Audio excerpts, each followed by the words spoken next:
I had a very vivid, maybe lucid nightmare back when I was trying to use nicotine patches to quit smoking. I don't really recall my dreams, and if so, they are very brief and fuzzy, but this dream was incredibly detailed and horrifying. This is the only dream I can remember where I literally woke up thinking that it actually happened. What was truly scary about it was how detailed my thoughts were in it. So before I type it all out, I'm gonna quote an article about the use of nicotine patches and about dreams that I found.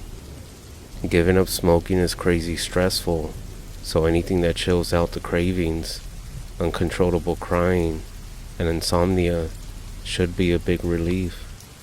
Therefore, it's kind of funny that the side effects of nicotine patches, the most recommended quitting resource, include hyper-vivid dreams that last for hours and feel terrifying and real. This is because the nicotine that your body absorbs while you sleep suppresses something called PGO waves that happen to spike before you enter REM sleep. Without these, your brain mixes up its awake and asleep signals. That basically means that you maintain daytime awareness and recall when in dream state. Anyways, this may be a little long, but bear with me. It's something that still scares me to this day. A little info. I live very close to an old cemetery, with some of the graves being from early as late 1700s and early 1800s. Behind my house and yard, there's an empty field from across the street from the cemetery, and there's some areas in this field where the ground is sinking. It just so happens that it's sinking in rectangular shapes that are about 6-7 feet long and 2 to 3 feet wide. Anyways, here's what happened. This quote-unquote dream, it began with me being unable to go to sleep and getting up and going into the kitchen to grab a bottle of water. As I walked in, I looked at my father, who was sitting at the kitchen table. He was rolling cigarettes for himself for the next morning, as he does nightly. I glanced at the clock on the microwave, and it was about 1:30 a.m. I talked with him for a few moments, and he mentioned that the dog was outside, and it didn't want to come inside. Nothing strange about this. It's something that she does when the weather is cooler, but my father said that he would try to let her in again before he went to bed after he was finished.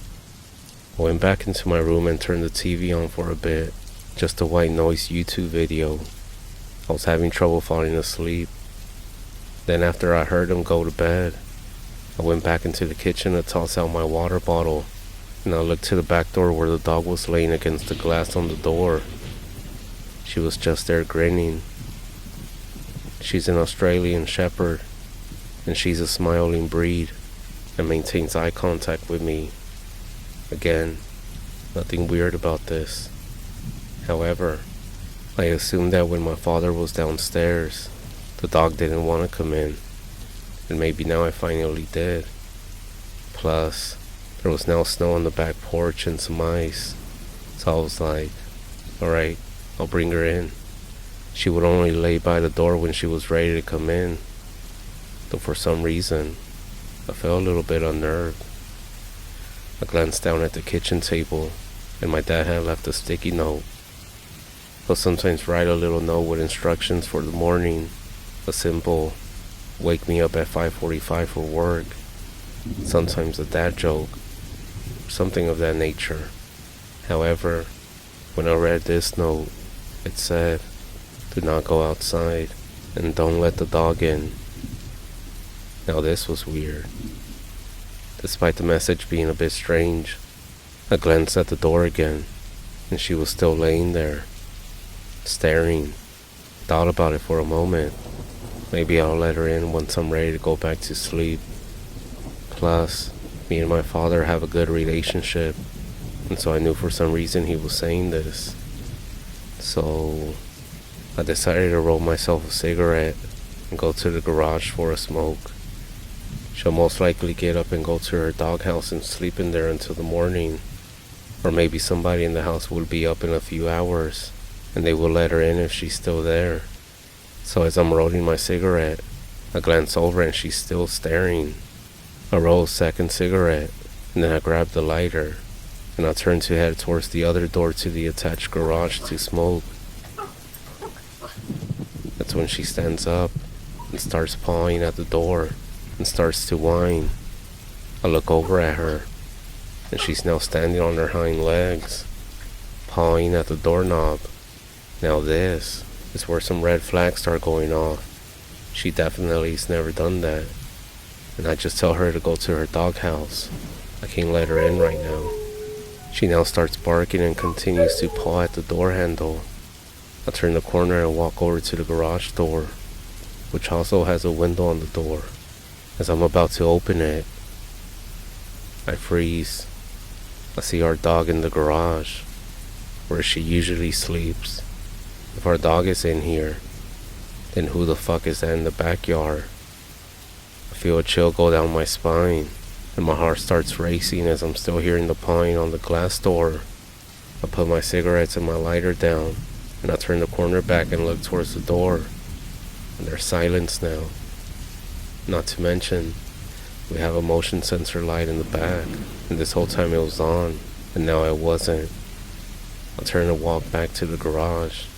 I look at the window on the door leading out. Maybe I was just seeing things. Our dog is definitely still in there. So now, I walk back into the kitchen to get a better view of the backyard. The dog is gone. I'm standing in the kitchen now, frozen in place. At this point I'm telling myself, fuck, just go to bed. Then, the motion sensor, it lights back on, and now, a woman is standing at the back porch in a short, white dress, and nothing else. Her shoulders are bare, and she's not wearing any stockings or shoes. She has long hair, down to her hips. She's shivering, and then she says, "It's so cold. Please, can I come in?" I'm standing there dumbfounded. I'm looking over at her. The uneasy feeling I had was only growing, and I was confused. There was snow and ice on the ground. Why the fuck was she in a thin white dress? How did she get into our fucking yard? Was she injured? And where the fuck did the dog go? I also noticed that she was very slender. I hadn't responded or moved, so she started asking again. "Please, let me in."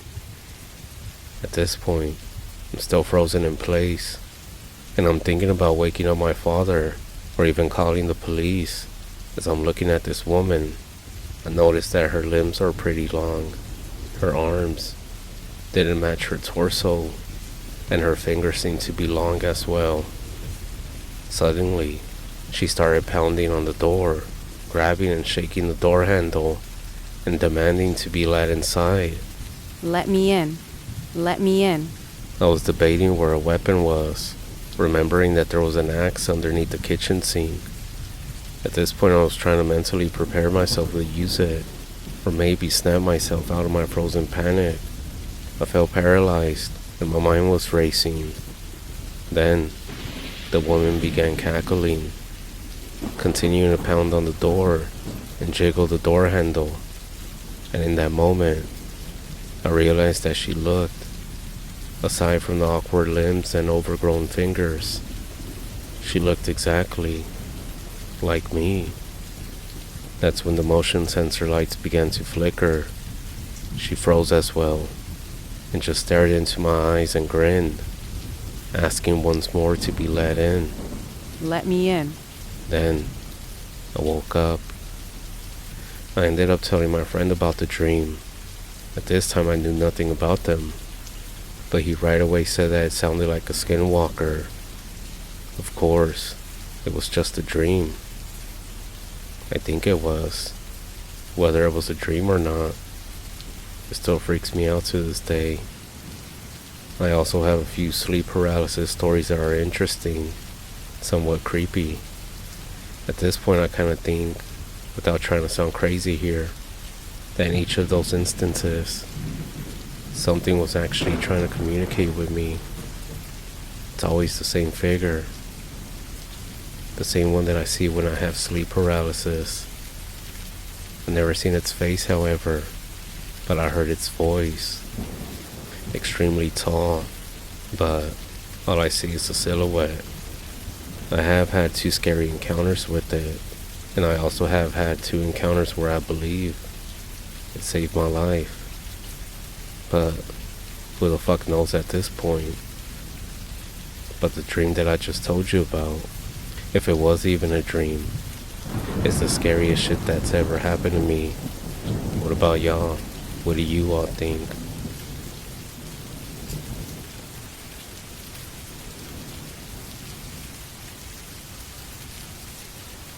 It's official.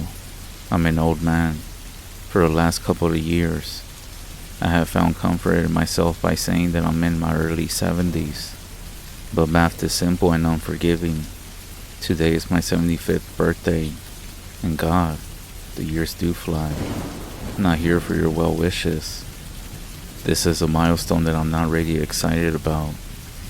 I'm glad to still be here, of course, but I find that I have less and less to live for with every passing year.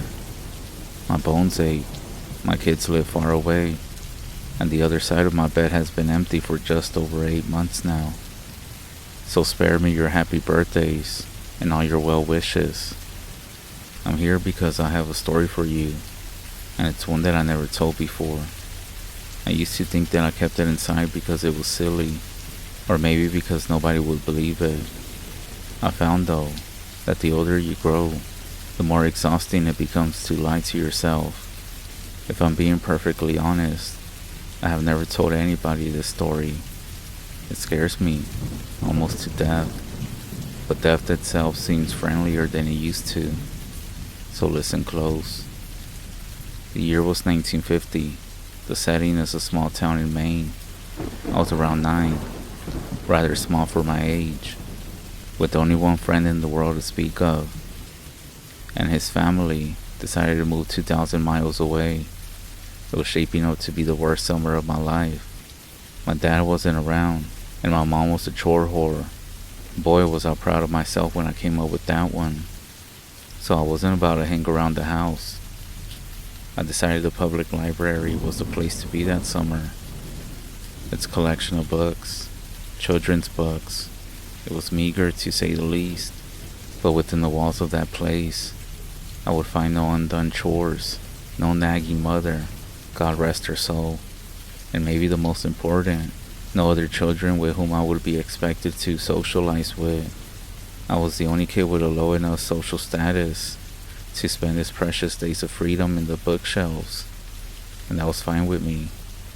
The first half of my summer was even more dreadful than I had imagined it would be. I would sleep in until 10, do my chores, and then ride my bike to the library. And when I say bike, I mean the rusty log of shit attached to a pair of wheels. Once I was there, I would split up my time between annoying the elderly people. One lady actually interrupted my tongue clicking to his shut the fuck up at me. The first time I ever heard a grown-up use the F word. Big fucking deal, I know, but in those days it was unheard of. The days turned to woeful weeks. I had actually begun praying for school to start again, until I discovered the basement. I could have sworn that I roamed every inch of that library, but one day, in the far corner behind the foreign language collection, I stumbled across a small wooden door that I had never seen before. And that is where it all began. The door didn't have a window, and it was made from oak that looked far older than the wall in which it rested. It had a knob of black metal that looked super old. I wouldn't have been surprised to learn it was crafted in the 17th century. Engraved on the knob was what appeared to be a single footprint. I had the sense that whatever lay beyond this door was forbidden to me, and therefore, most likely the most interesting thing that I would encounter all summer. I quickly looked around to make sure nobody was watching me. I turned the heavy knob, slid behind the door, and shut it. There was nothing, only darkness. I took a few steps and then stopped, unnerved by the totality of the shadow which surrounded me. I waved my hands in front of me, trying to find a wall or a shelf or anything to hold on to. What I actually found was something I wasn't expecting. A small string dangling from above, but far more useful. I grabbed it firmly and pulled it down. Back in the day, lots of lights were operated with strings, and this was one of them. Everything was illuminated around me. I was standing on a small, dusty platform that looked as though it hadn't seen life in quite some time. To my left was a crickety-ass spiral staircase, made of wood, looking ready to break at any second. The light bulb was the only source of light in the room, so when I peered over the railing to see what lay below, the bottom of the staircase dissolved into the darkness. I was beginning to feel scared. This place, wherever I was at, it seemed to have no business in a town library. It almost seemed like I was in a completely different building. I wish I could tell my younger self to turn around, go back, do anything else besides descend that staircase. You'll be spared a lot of sleepless nights, I would say. But of course, I didn't know that then, and I may not have listened even if I had. So instead of turning back, I took a deep breath. I gripped the railing as I began my descent. The wood on the railing was dry and covered with splinters. I immediately let go, holding my hands out for balance as I carefully went through the staircase. It seemed to be very long, and with only the dim glow from the string bowl far above me, my heart pounded in the darkness. Even kids know when something isn't right, I think. They just don't always give a shit. By the time that my feet got to the floor at the bottom, the light from above was very nearly a memory. But now, there was a new light source. And God, I'll never forget it. Directly in front of me was a door, massive, and a deep color of red. The light was coming from behind the door, and it was shining out in thin lines from all four sides. A dimly glowing rectangle. And for the second time, I took a deep breath and went through a door that I shouldn't have. In contrast to the dark room I entered from, the room behind the door was blinding. When my eyes adjusted, what I saw nearly took my breath away. It was a library, the most perfect imaginable. I was in wonder as I stepped in it, further into the room. It was beautiful. It was smaller than the one above, much smaller, but it seemed to be almost tailor-made for me. The shelves were packed with brightly colored titles. Both armchairs in the middle of the room were comfortable, and the smell, my God, the smell was simply unbelievable. It was a mixture of citrus and pine. I simply can't do it justice with words, so I'll just say that I have never smelled anything better. Not in my 75 years. What was this room? Why had I never heard of it before? Why was nobody else here? That was everything that I should have been asking. But I was intoxicated. As I looked around at all the books, I could only form one thought. I will never be bored again. In reality, it only hid from me for 3 years. It was on my 12th birthday, 63 years ago to this day, that everything changed. Before that day, I would visit the basement as often as I could, a few times a week. I never saw another soul down there. Yet, I remained free of suspicion. I never removed a book from that room, but instead I would pick up a certain volume, wherever I had stopped reading during my previous visit. I sat, always in the same purple chair. That chair was mine. The other, well, I suppose I couldn't have articulated much better than I can now. But it wasn't mine, that's for damn sure. On my 12th birthday, I arrived later than I always do. My mom had invited a couple classmates and some cousins over to our house to celebrate, something that I found more tedious than touching. I just wanted to spend my birthday sitting and reading and smelling paradise. Eventually, everybody went home, and then I made it to the library about 15 minutes before closing time. That didn't matter. The workers never checked down there before they locked up. I was free to stay as late as I wish. But on this night, I was devouring the final chapters of an epic adventure. Knights, swords, dragons, and everything else. I didn't smell it until I read the final words and closed the book. The once beautiful aroma of that room had turned sour. I sat for a moment. I could recognize that the smell was actually the same as it had been before. That mixture of citrus and pine. I was just perceiving it differently now, and I didn't like it anymore. It was that type of thing of an optical illusion. You know, the one that looks like a young woman glancing backward, but then all of a sudden, you see that it's really an old woman facing you. You can't unsee that, and I couldn't unsmell this. The spell was broken. The odor also seemed, for the first time, to be coming from somewhere. I stalked around the room, sniffing the air like a dog until I came to a shelf near the back. The shelf was normal, with the exception of one title, a large, leather-bound cover of solid faded maroon, with one striking black footprint at the top of the spine. This was the source of the smell. I opened the front cover, and I only saw one sentence. It was scrawled neatly in blood-red ink. On the first page, it said, "Rest your sorrows down, friend, and leave them where they lie." I stared at the sentence, mesmerized. As I began to fall back to my chair, I turned the page. Blank. The smell became stronger. Another page. Blank. And then the smell grew stronger still. I stopped for a moment, suppressed the gag, and continued walking.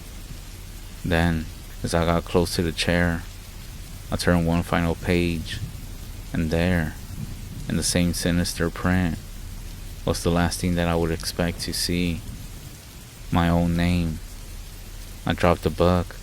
I began to run towards the door, but as I shifted my gaze, my heart leaped into my throat, and I stopped in my tracks. The empty chair wasn't empty anymore. An aged man in a suit sat before me. One leg crossed over the other, looking at me with piercing gray eyes and a light smirk. This was all too much. I fell to my knees and expelled the contents of my stomach onto the carpet. I wiped my mouth, staring at my vomit, when I heard the man let out a chuckle. I stared at him. "Who are you?" I asked, panic in my voice. The man leaped to his feet, grabbed me gently by the shoulders, and helped me to sit down. He also sat on his own. "I fear we got off to a bad start," he said, glancing at the pile of sticks on the carpet. "The smell. It does take some getting used to it." "Who are you?" I repeated. "Tonight you will know hardship like you have never before known," he said. "I come as a friend, offering you refuge from it, and from all the other storms which lie ahead." I wanted nothing more than to leave at this moment, but I remained seated. I then asked him what he was talking about. "Your mother is dead, my boy, by her own hand, in her kitchen. The scene is horrible, I must admit," he said, but there seemed to be a playful glint in his eye. "Surely you wish to avoid this path. I can show you a safer one." My blood ran cold at what this man was speaking of, but I didn't believe him. "What do you want with me?" I demanded, trying to sound braver than I felt. He just laughed, an old, raspy yelp that seemed to shake him to his bones.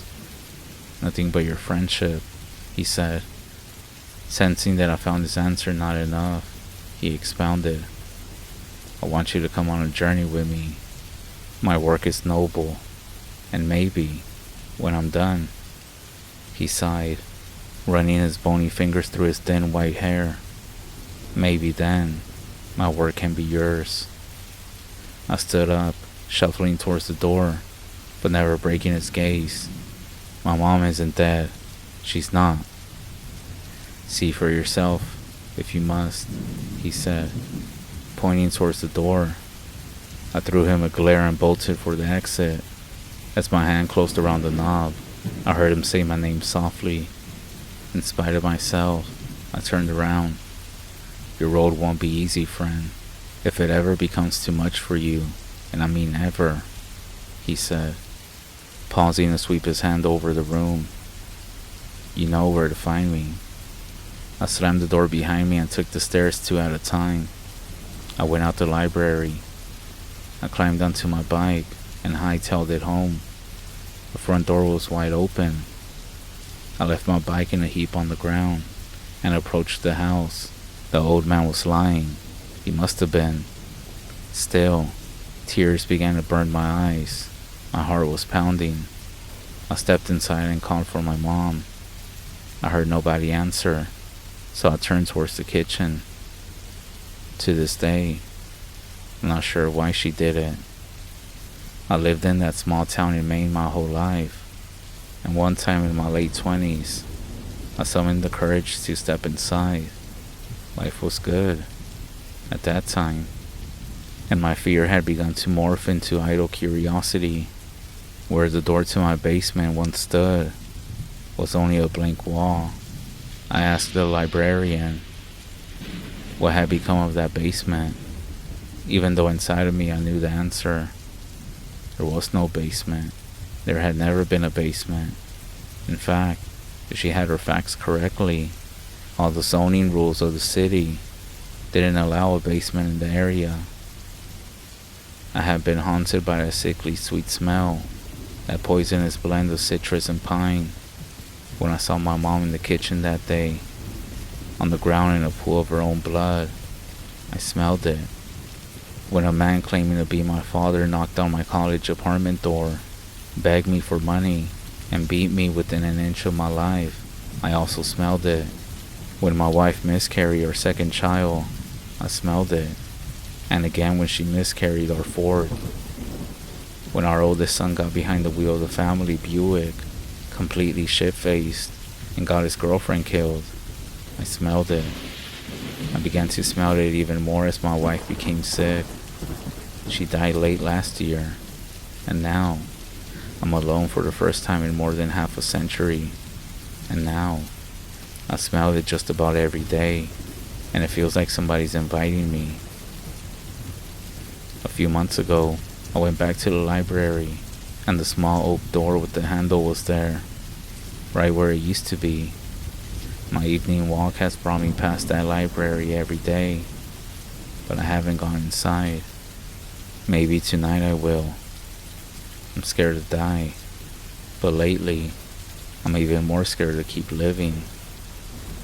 The old man was right. My fucking road hasn't been easy, and I doubt it will ever get easier. Rest your sorrows down, friend, and leave them where they lie. He promised relief, a refuge, he said. Was he right about that? There's only one way to find out. After all, I still know where to find them.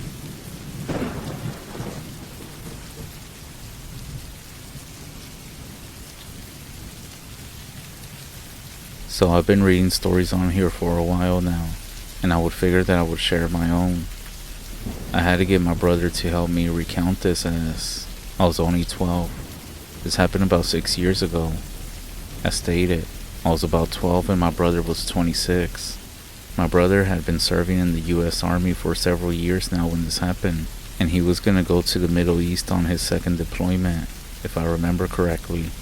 Just as a side note, he was a Green Beret, and had recently, 3 or 4 months prior to this, completed the Army Special Forces qualification course. By then he was an active engineer sergeant.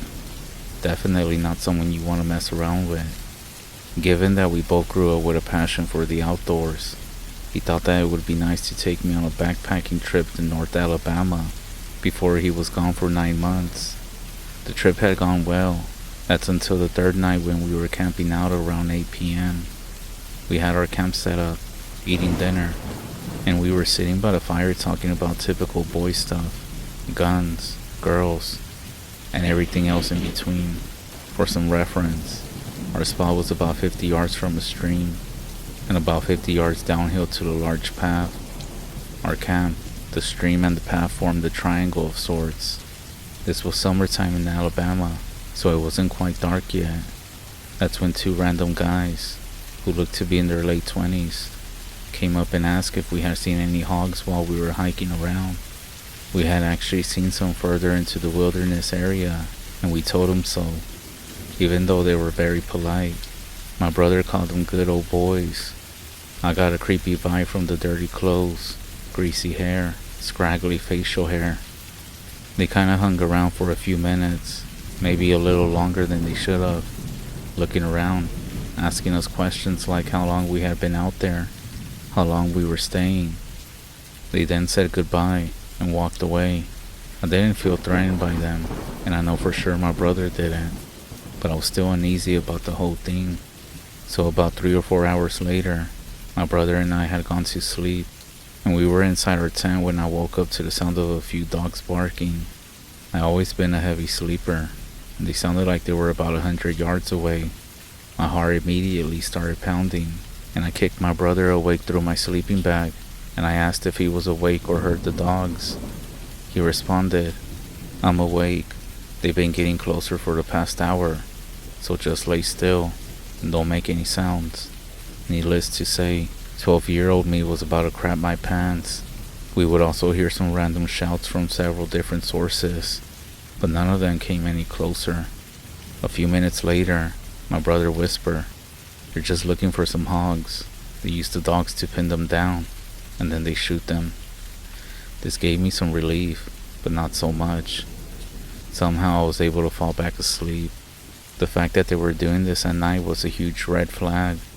At least that's what my brother told me, but I think he was trying to keep me calm. Maybe about another 3 hours later, around 2 a.m., I was able to sleep pretty well after first hearing those hunters. But then I woke up to my brother squeezing my shoulder firmly, saying, "Wake up, put on your shoes and follow me. Be as quiet as you can." My heart immediately started racing again, because now I heard the dogs and voices in the distance, still a little bit far away. Not asking any questions, I did what he said, and as soon as we rounded out of the tent, he told me to get on his back. This was a breeze for him, after carrying with God knows how much weight in the army. We stuck about 50 yards into the woods towards the junction of the path and the stream, and then we crawled into some bushes. It was up a hill, so we had a pretty good view of our campsite. The group of hunters had been approaching our camp by this time. 30 or so minutes later, they got to it.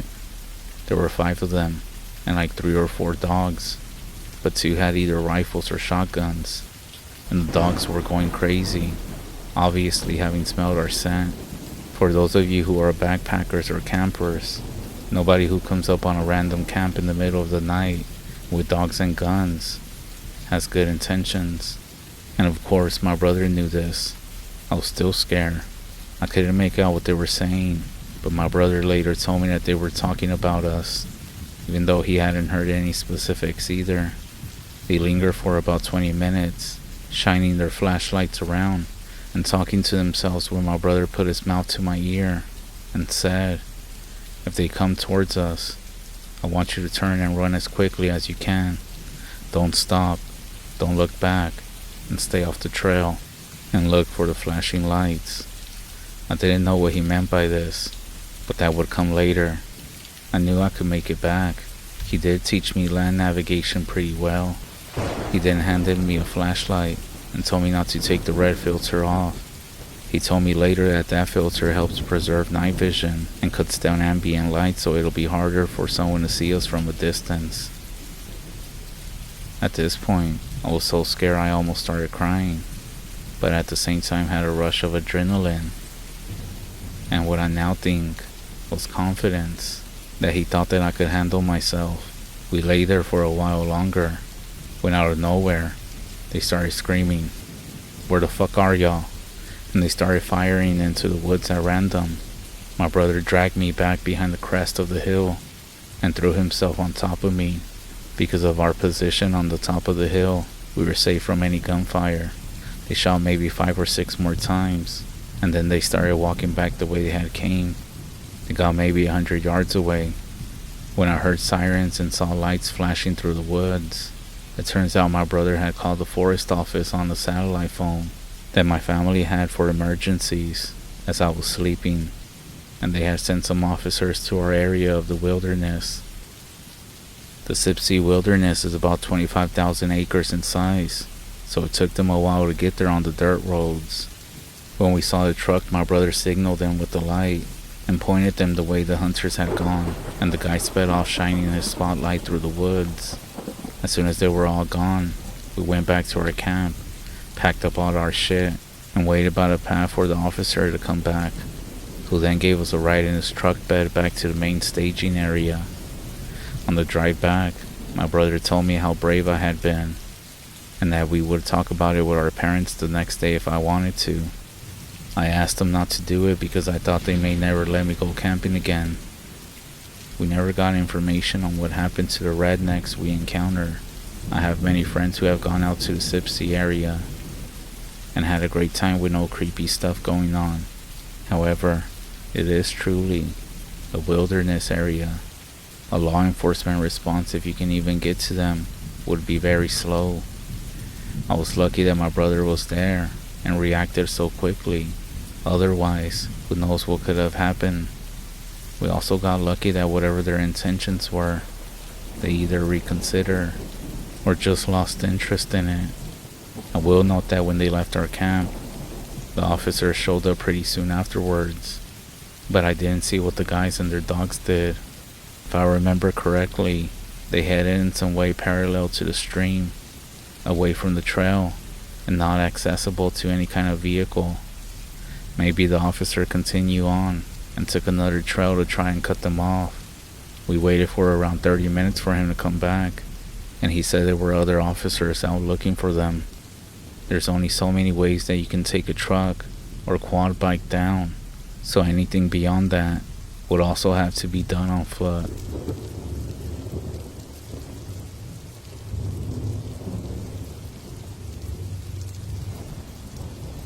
Do you know what it means when you see a white owl in the REZ?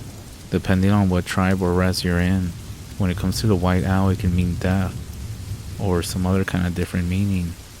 Sometimes they're messengers. They bring messages from the other side. There's even been stories about how when people see one, someone close to them passes away. I even heard about how they're not evil, but more like messengers about an illness or a death that is coming. So basically people end up connecting the owl with it being evil. Well, I'm not here to talk about the messengers, but if someone ties in with the story, even now that I'm writing this out, a lot of it makes sense. When I was a kid, I used to walk around the summer nights. I would tell my mom and dad what I was doing. Mom always said it was fine, and dad always said to be careful. I would go out and about till midnight. I have described the Pine Ridge before in my stories, at least over here where I'm at. Some cedar and down by the creek that flows through the whole community. There's oak, elm, and cottonwood trees along the dry creek beds that seem to be everywhere. On one night, I was making my walk in the dark. It's peaceful to walk under the stars and moon. Then I made it home to find my dad sitting on the front porch. The dogs were barking and I asked him what he was doing. He then said in a stern voice, "Waiting for you." Shit. I thought I was in trouble, but he just got up and went inside. Out here in the REZ, when dogs start barking at night, you better pay attention. They're picking up on something that we can't see, something moving around out there. And at night, you know if the dogs are barking, it's for a good reason. If you lived out here on the REZ, you know that barking isn't just noise. Because if all of a sudden they stop and everything goes quiet, that silence can feel even scarier than the noise. It makes you wonder what made them stop and what's still out there. Anyways, I woke up and did some things around the house. When the evening time rolled around and I was getting ready to do another walk in the dark, as I was going outside, my dad was sitting out there again. The dogs up and down the creek were going crazy as well, barking like they were scared. I was ready to go when my dad told me to sit down a minute before I left. I could see that he wanted to talk about something, but I could tell he was trying his best to figure out how. He told me right off that he didn't like me walking around late at night by myself. Before I could ask him why, he told me a story. And I'm not sure about you, but when your elders speak, you listen. My dad started talking about when he was a teenager like I was at that time. He would get his horse, saddle up after the chores were done, and go visit his friends late into the night. That was how he spent his summer evenings.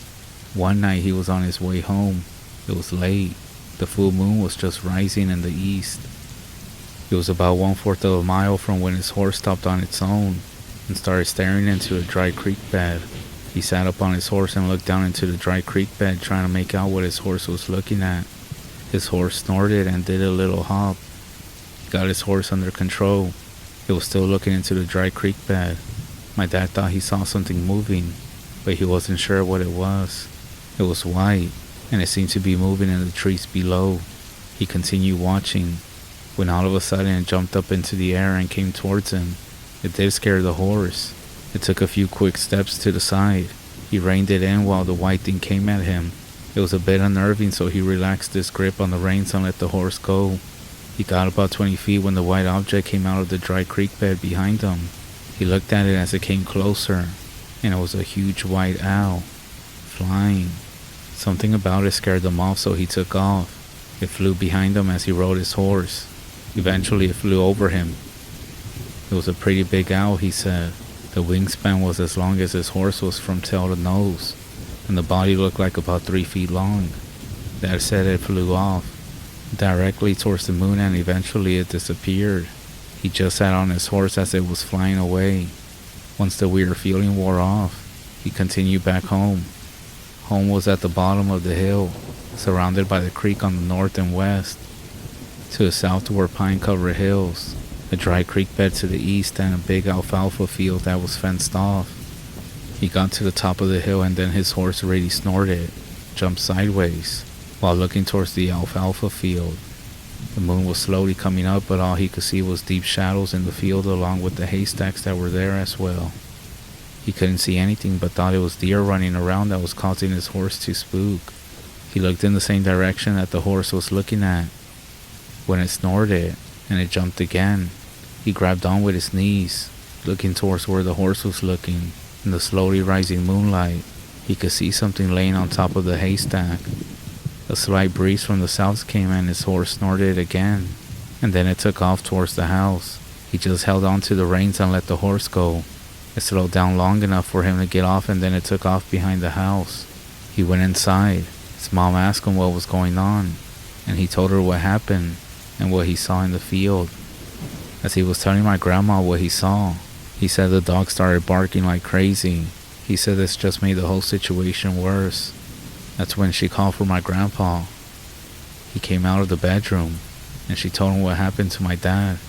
Grandpa got out his gun when he heard about the figure lying on the haystack.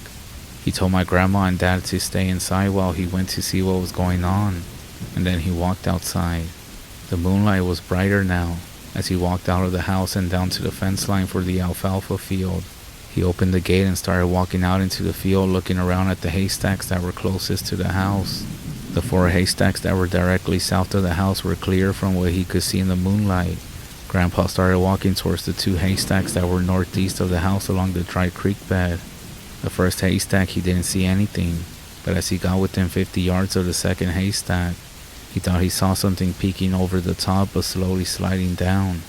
Kinda like when you peek over something but slowly bring your head back down. Grandpa focused on the haystack, watching in from the open field around it. Then he saw it again. Somebody's head in the shadows, slowly peeking over the top at him. He then spoke to the shadow head, telling him to come down off the haystack. The head disappeared, and when he said that, Grandpa spoke in a louder voice, telling whoever it was to come off the haystack as he brought the gun up to his waist. He started walking towards the haystack, repeating that whoever that was had to get down off the haystack. He could see movement in the shadows. Whoever it was sliding off backwards, putting the haystack between them and my grandpa. At this point, Grandpa took off in a fast run towards the back of the haystack. He came around the right side of the haystack in time to see who it was. Standing before him was a man-like hairy creature. that stood there as he came around the haystack. He could see the dark hair all over its body that sort of glistened in the moonlight, standing there watching him. He then brought the rifle to his shoulder but stopped, lowering it down to his waist. It was taller than my grandpa. It was about 7 feet tall. Grandpa stood there watching as it slowly turned around, staring back at the gun as it slowly walked off. Grandpa continued watching as it went up the hill towards the road. He followed behind it at about 40 yards. When it got to the top of the hill, it took off in a fast walk towards the road. When this thing got to the top of the hill, it took off in a fast walk towards the road. When Grandpa got to the top of the hill, he could see it already by the road. It was now moving really fast up the pine-covered hills north of the house. When Grandpa couldn't see it anymore, he walked back to the house. My grandma and dad asked what happened, and he just told them it was a drunk guy trying to pass out, but he left. That did help calm my grandma down, and then they went to bed. A few days later, Grandpa told my dad what really happened, and he told him to be careful if he was coming home after dark. I got shivers sent down my spine as my dad was telling me these things. He told me that I needed to be extra careful because the dogs had been barking. As a matter of fact, he said with a serious look, "It's better to just stay inside once it gets dark. The dogs have been barking, and that's not without reason." I knew he was saying to stay inside now, and then asked him about the white owl that he saw that night, and if this must have been the creature that he saw. He sighed, looking into the landscape. Owls are not just birds, son. They're messengers. That's what the elders always told us too. They bring warnings, messages from the spirit side. It wasn't just crossing my path by any chance. I know it was a sign, maybe a warning about what I encountered later that night.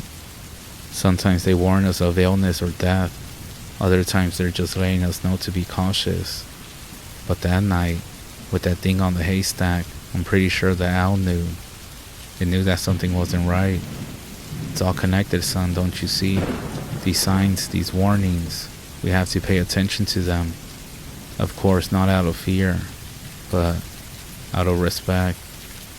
Things don't just happen for any reason. This morning, while you were still asleep, I went around the house and prayed. I then saw an owl right outside your window. And seeing an owl like that, again, it's not something that we should ignore. My dad then got up and told me to follow him. We went to the side of the house, right outside my bedroom window, and he said, "We need to be more careful in the next coming days and weeks. Whatever it's warning us about, it might not be clear yet, but it's better to be safe. Let's keep the lights on tonight, and let's stay inside after dark from now on, for the next few days and weeks, that is." As I stood beside him listening, I noticed how he continued looking towards the landscape behind us. He looked deeply into the distance, almost like he was looking for something. It was clear that he was worried. Nothing happened to us that day, nor for the next few days. However, one of my aunts, who is my dad's sister, ended up in the hospital. I won't go into details about what happened, but she did pass away a few weeks after that. Knowing what I know now, those white owls are messengers. So if you see a white owl on the REZ, it doesn't mean that something is going to happen to you directly, but for sure it means that something is coming your way that is going to affect you. Stay safe. Check on your family.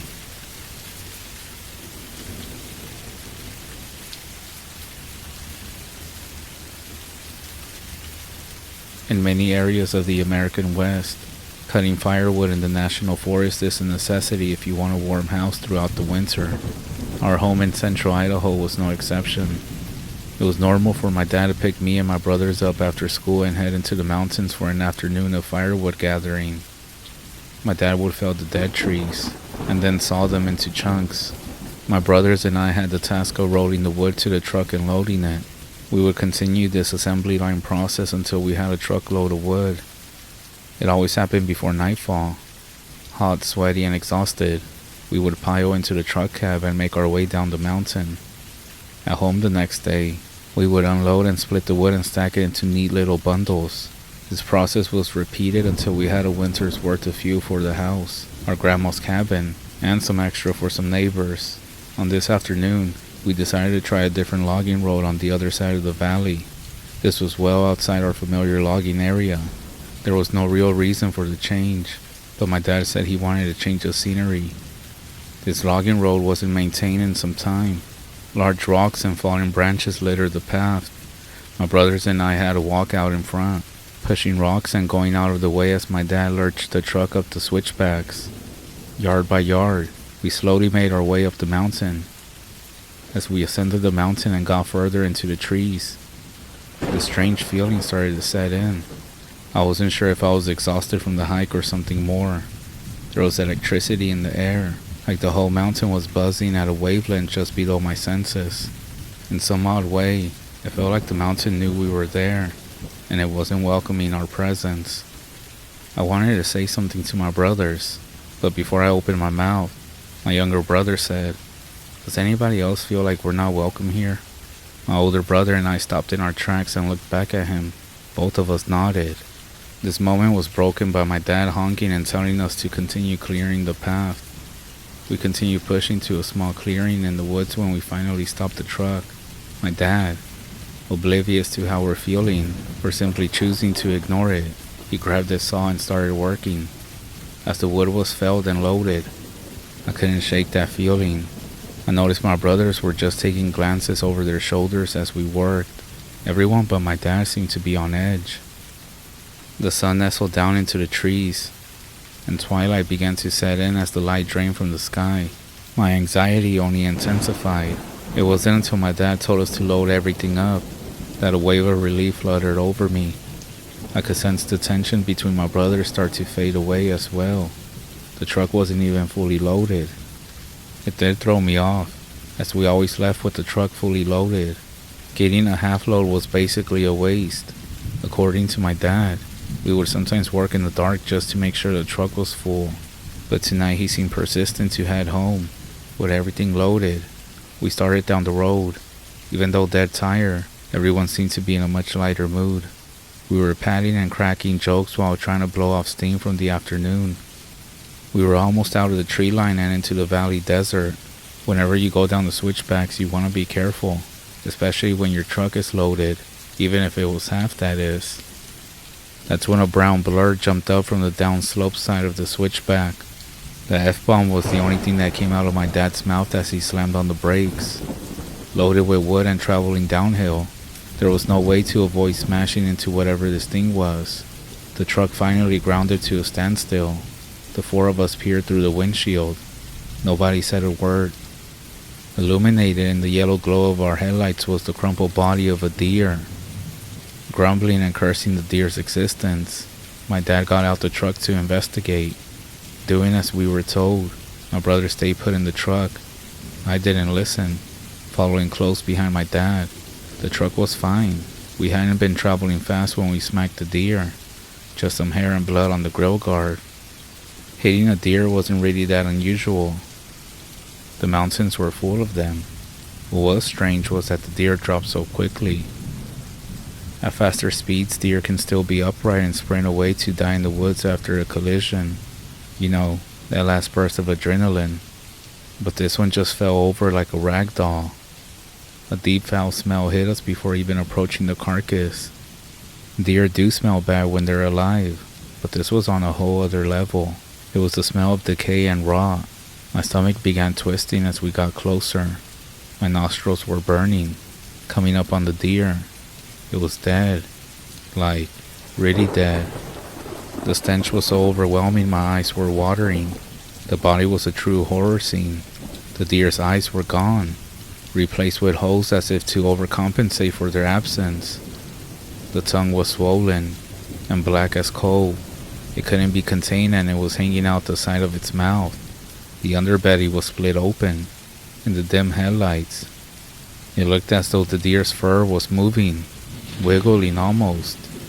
Holding my breath and covering my mouth, I bent down for a closer look. The deer inside and out was covered in maggots. It was dead alright, but our truck didn't kill it. Clearly it was dead for days, if not for a week or two. That's when that feeling came screaming back again. My dad was always the quiet, stoic type, but right now, even in the dim headlights of the truck, I could see the fear in his face. His gaze wasn't on the deer, but focused down the mountain, poorly masking the fear in his voice. He told me firmly to walk back to the truck and get inside. I obeyed without objection. As I grabbed the door handle, a loud shriek came from the trees. Branches were shattering and breaking. Something was heading up the slope to us. I slammed my door closed just as my dad reached the truck. Before his door was shut, he had already started to press on the gas. The truck took off, sending us over the deer carcass and racing down the hill with me and my brothers panicking and yelling. At this point, it was hard to tell if the shrieking was following us. Our truck popped out of the tree line and into the desert sagebrush. Once we made it out the woods, everything got quiet. We were left with only the rumble of the engine and the wind through the half-open windows. Pulling into our property, the truck came to a stop. We sat in silence. No one was moving to get out. That's when everyone started talking at once. All of us were asking, what was the screaming sound? How does a dead deer jump uphill in front of a truck? There was no way the truck killed it. Dad just shook his head in motion for us to quiet down. And that's when he said, that deer was dead when we hit it. It didn't jump out in front of us. It was thrown at us. We stared at him. That's when he explained that all day up on the mountain, he had a strange feeling, but not wanting to worry us. He kept it to himself. He described the feeling as walking into a stranger's living room while they were sleeping upstairs, and that feeling never left him. As twilight came, he happened to catch a shadow in the corner of his eye. He said he couldn't focus on them long enough for a good look before they dodged behind trees. He said that when he saw this, his stomach dropped. Working hard to keep his composure, he finally told us to get inside the truck so that we could leave. It was after hitting the deer and discovering it was long dead that my dad pieced everything together. Something threw that deer to get us to stop before the shrieking started. He could hear something moving in the darkness beyond the road. It was a trap. Running back to the truck could have started an ambush or triggered something. So we walked back to the truck. The moment that we were inside, he drove the truck downhill with no intention of stopping for anyone. That strange feeling didn't disappear until we hit the county highway. My brothers and I never saw anything as we drove away, but those screams from the forest will never leave my mind. We didn't even gather firewood for the rest of the season. For the first time in his life, my dad ended up buying just what we needed. Even though we started to gather wood again the next season, we never went back up that mountain. The Forest Service has permanently closed and reclaimed that road. The only way back up into those woods is by hiking, one that I'm not interested in. Whatever was on that mountain, whatever threw that deer carcass, whatever chased us out, it didn't want us there. It wanted us gone, or possibly worse, it wanted us dead.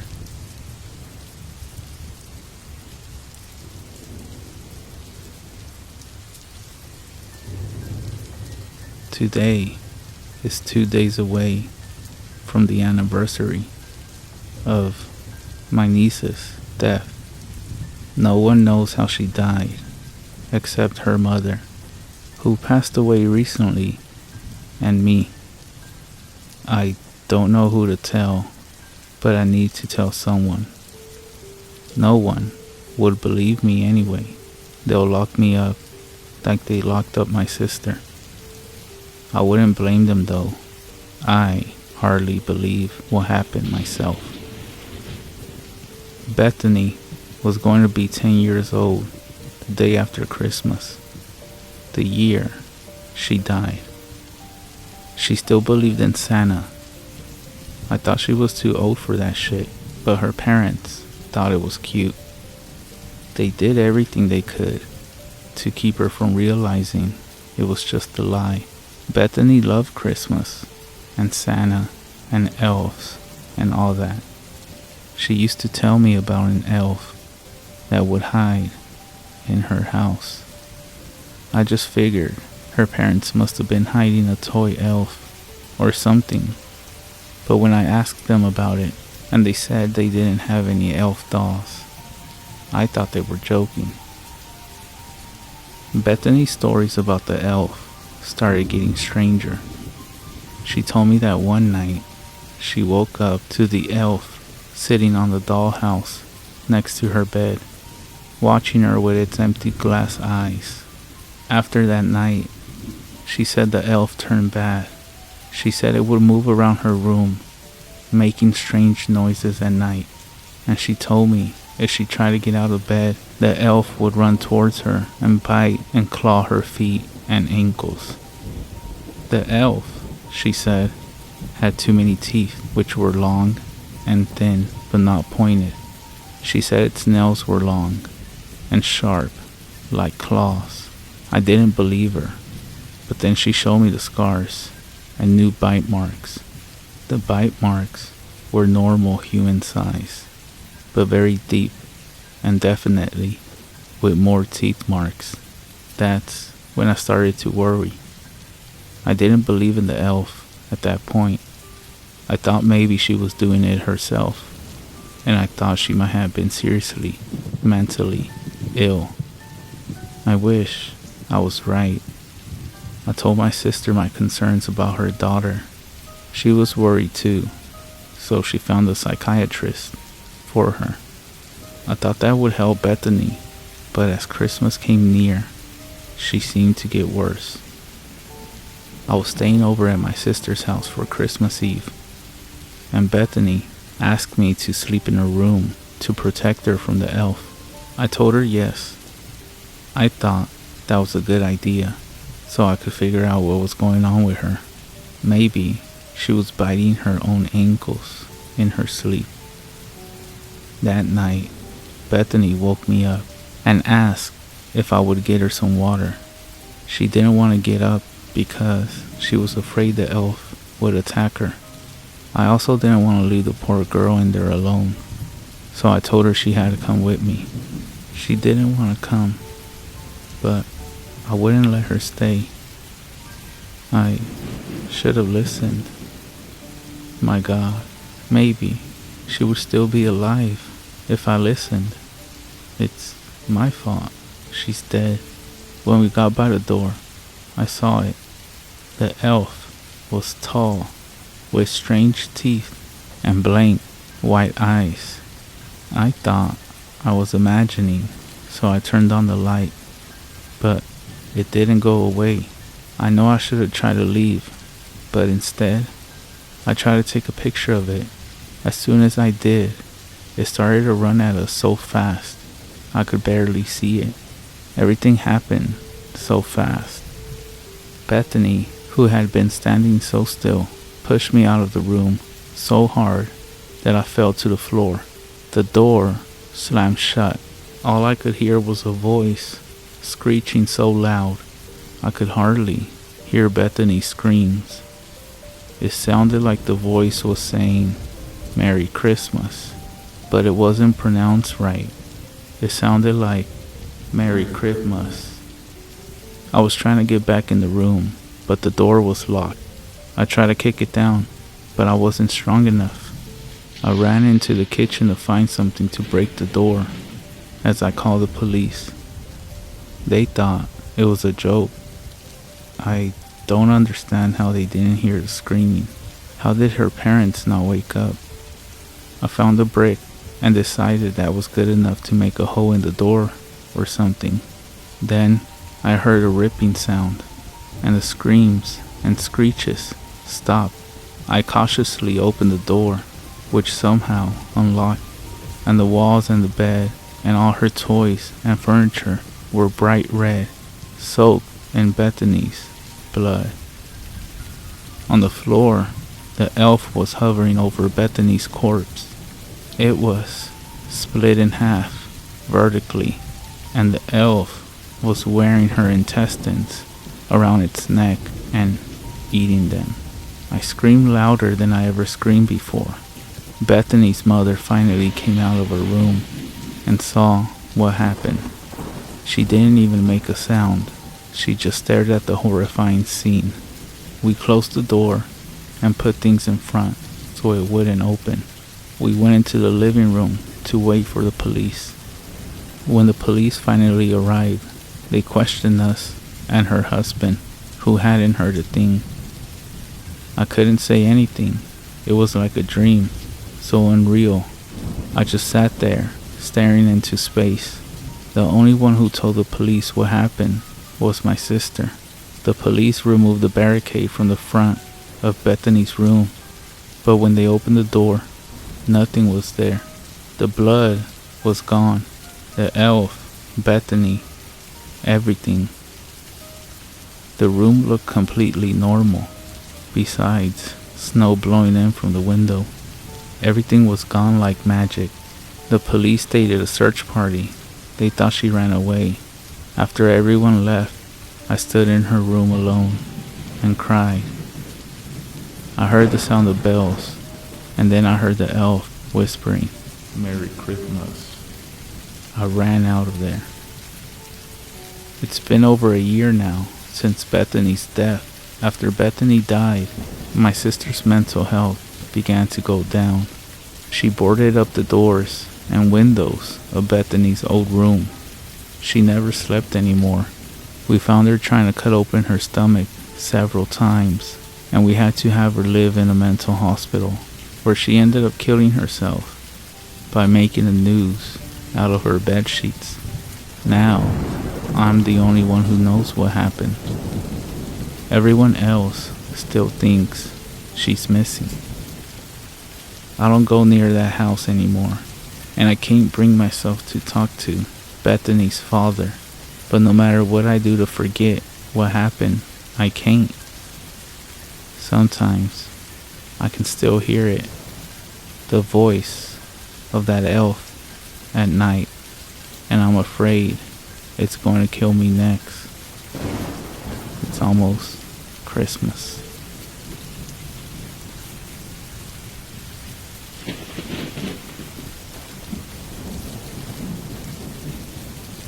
This encounter takes place in Chinle, Arizona, at our house. The 5 of us, a school friend, 2 cousins, my sister and I, were all in high school at the time. We were hanging out and everyone decided to spend the night because it was the middle of the summer and it was so hot. We set up our folks' van and my older brother's pickup truck so we could sleep outside where there was at least a bit of a breeze. We spent most of the earlier part of the night doing what teenagers do, including a little smoke, if you know what I mean, and also a couple of beers. Sometime after midnight, the 3 girls decided to call it a night and climbed into the bed of the pickup truck. My friend and I stayed out on the porch for another hour or so before heading to the van. We must have dozed off soon afterwards. According to my sister, she's a year younger than me. She is still awake, just lying there and looking up at the stars. The sky out here is really clear at night. There are stars everywhere. When out of nowhere, the neighbor's dogs from across the dry bed start to bark, which around here means that the local wildlife is out and about. My sister says she is listening between the sounds of the dogs to see if she can hear what's out there. Black against black, she suddenly sees this figure crouched on the roof of the pickup and staring down at her. She becomes absolutely frozen, partially out of fear and partially through no will of her own. She wants to scream or at least say something, but she can't find her voice. It's as if she's gasping for air, but without making any noise, and as if her lungs just won't fill. Just then, our younger cousin wakes up. She says because out of nowhere she gets this feeling of intense dread. She sits up kind of suddenly, and at the same time, it is like my sister is released from a spell. The air rushes into her lungs, and she lets out a scream, pointing to the top of the truck, but whatever it was is now gone. All three girls are now wide awake and panicking. They jump out of the back of the pickup and make for the house where my parents are sound asleep. My friend and I, totally oblivious to the excitement and somewhat under the influence, remain blissfully unconscious. Inside the house, my sister tells the other girls what she saw, or at least thinks she saw. At first they're all scared, but then they just start laughing. Then they become brave. My sister grabs a flashlight from the kitchen drawer, and the three of them venture out into the dark yard. They come off the porch and paint the front of the property with the beam of the flashlight. They see nothing of interest. Now they head towards the back of the house, all together as if the light is some kind of shield. As the beam moves across the open yard, and then to the hill of the back of the property, they see this figure, moving quickly and steady, but in an awkward way, as if it has a new pair of shoes, making its way to the top. Before they can get a good look, it disappears over and down to the other side. My sister wants to go after it, but my two cousins pull her back towards the house. They go inside and wake up my parents. My mother refuses to leave the house, but my father, thinking that he's got some sort of thief running around his property, grabs his shotgun, 20 gauge, and makes for the hill. Of course, whoever or whatever it is no longer to be seen. He fires off 2 shots into the darkness anyway. Not that she needs to after those 2 shotgun blasts, but my sister then comes over to the van to wake us up to go inside the house. The only thing I'm asking is why the old man is blasting away into the night. She tells me her story. My friend, who definitely partied harder than I did, doesn't stir an inch. I told my sister I'm staying where I am, so the 3 girls decide they too are staying outside and set up watch. All 3 girls promise they won't fall asleep. Nevertheless, the 2 cousins are soon nodded out, and my sister is again alone with the stars. She says it's no more than 20 minutes, if even that many, when she hears what sounds like someone talking to themselves in Navajo. But it's old Navajo, and she doesn't know what's being said. The sound is coming from back by the hill. My sister wakes up the other 2 girls, and they run back up to the house. My sister makes her way back to my parents' room. My dad is out like a light and not responding. My mother, however, is talking in her sleep, as if she's admonishing someone. At the same time, she is invoking the name of Jesus. We are Christian after all. The next morning, my sister is asking her if she remembers any of it. My mother recalls having a dream in which something dark and menacing is outside the door trying to find its way in. She has no doubt it was evil, but she says that the prayer she did made it go away. Anyways, at the same time my mother is talking in her sleep, my sister feels a presence to the back door of the house of something she describes as evil. All 3 girls swear there's a heavy smell of something dead, which makes them nauseous. No sooner does my mother name Jesus, the feeling and the smell go away. When morning comes and the sun is up high and bright, the 3 girls and my mother go outside and have a look around. There, up on the hill, is a spot in the high grass that's all flat, as if something was sitting there. But there are no trails, tracks, or footprints of any kind. As they all come back to the house, my sister leaves the group and goes to the pickup where she left her sandals.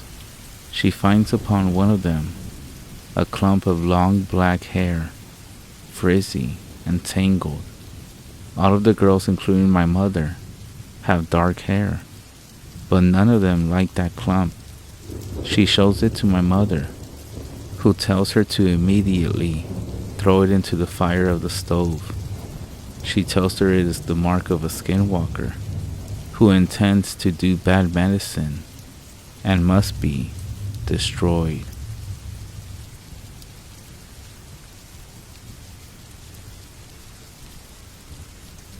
This happened back in 2016 or so.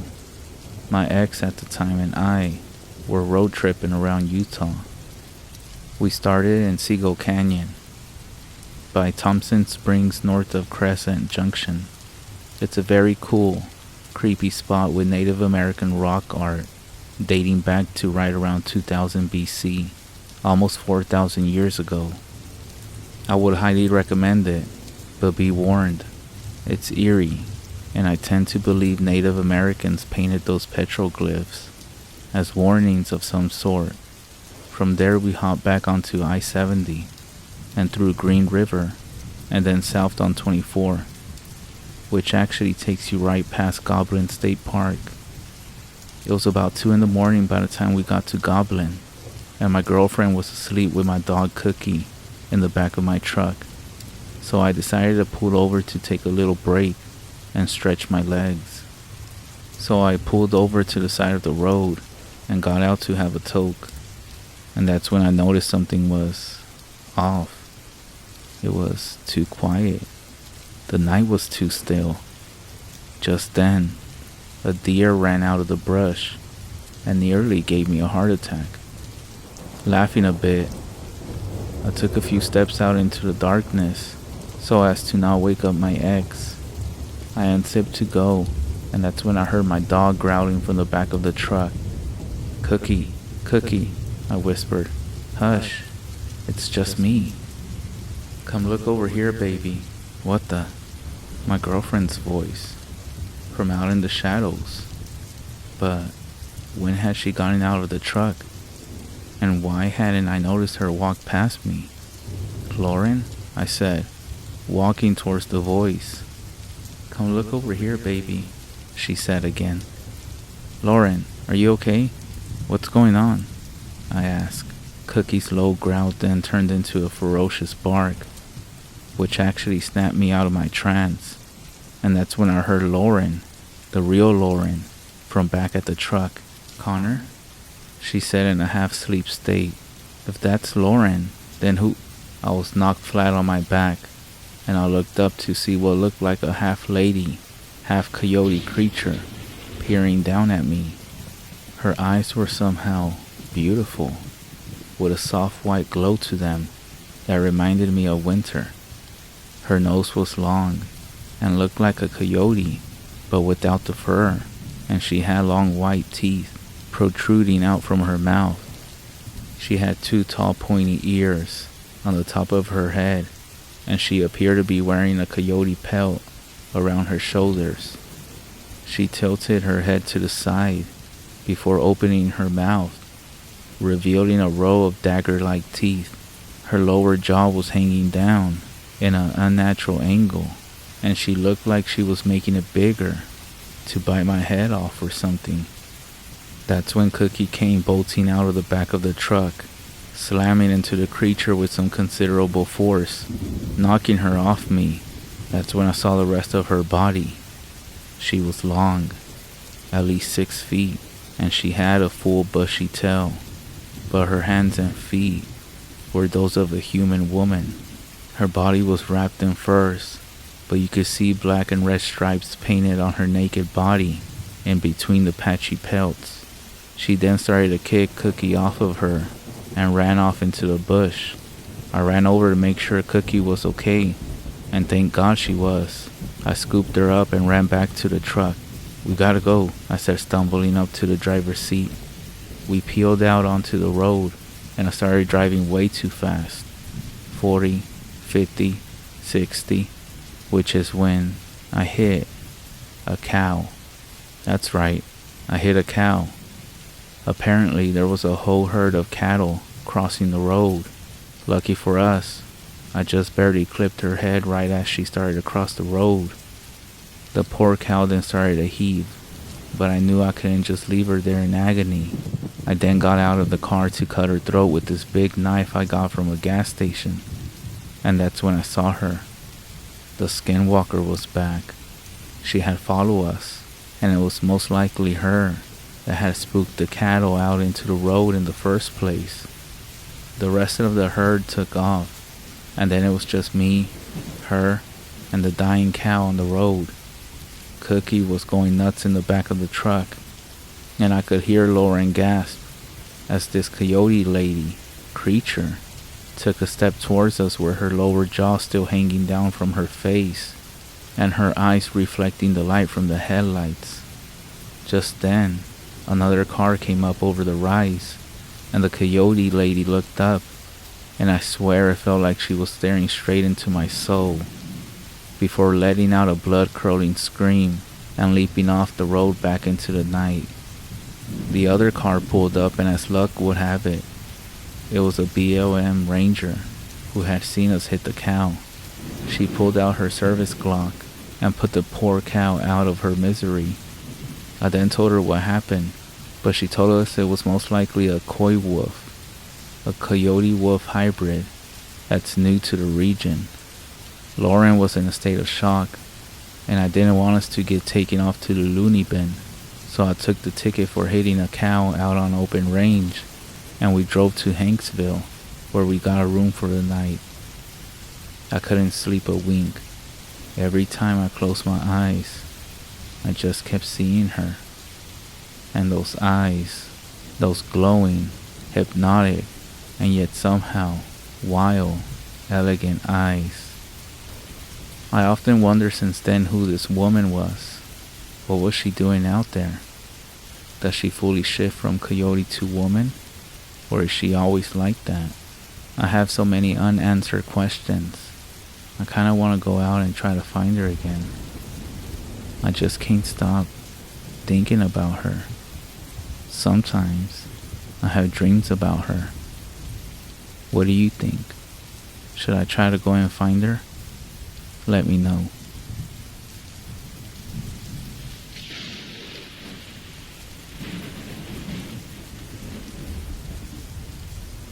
Upon a recent discussion with an alumnus from a previous supply caravan to Black Mesa on the Navajo REZ, it has come to my attention that one of the gals who accompanied the caravan a couple years ago had a very curious experience. I was able to get her contact info. Let's call her Amanda, and we'll interview her about her encounter. In an effort to be respectful of the culture and the taboo nature of the subject matter, we decided to change the names and category of whatever this is that she experienced down there. Just a bit of background, there is a company called Peabody Coal Mining, which leases tracts of land in and around Black Mesa, and the landscape is one of shadowed topographical relief marked by dry draws and arroyos, which are essentially dry creek beds that flood during periods of heavy rain, which, granted, is not a very common occurrence in the high deserts of Arizona. This is what Amanda said. I was trying to retrieve a lamb who had escaped from the enclosure one afternoon. When I turned around, I couldn't seem to retrace my steps back to, quote-unquote, Johnny's compound, where his parents' hogan is located.